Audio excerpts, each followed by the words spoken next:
Let's say the United States needs money. Instead of issuing their own United States notes backed by their own credit, they issue treasury bonds. They then sell these bonds to the Federal Reserve, which buys them with money they created out of thin air. The money that the Fed created then goes to the U.S.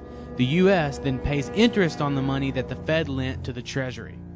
So to clarify, the Fed creates money from nothing, loans that money to the U.S., and then charges interest on that money. What this means is that there is never and will never be enough money in circulation or in existence to pay back that debt. We as a country, as well as private citizens, are forever enslaved by debt with no way of ever paying it off. Now, when the Federal Reserve buys bonds on Wall Street, the major financial firms that have been selected as dealers deposit the proceeds at their own banks.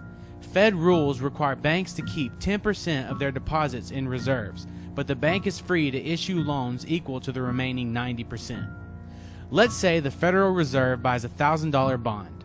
After putting away 10% into their reserves, they are then able to loan out 90%, or $900.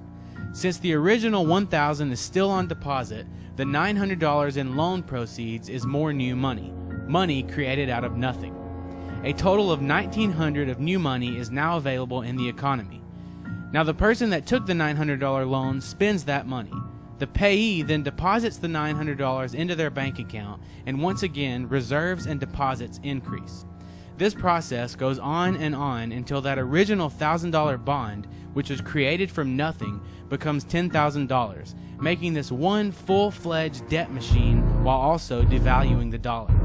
The more money that is out in the economy, the more the value decreases.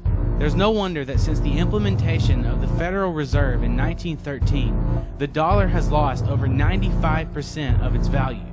The US dollar will eventually be destroyed due to an overwhelming financial crisis, and a globalist-run monetary authority will come along to save the day. And much like the Fed pretends that its goal is to prevent another Great Depression, the global currency will pledge to prevent another financial crisis, thus putting more power into the hands of a few and enslaving humanity that much more.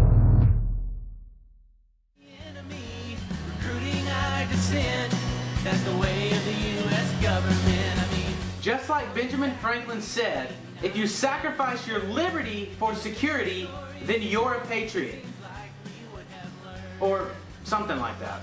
We didn't know, we never will.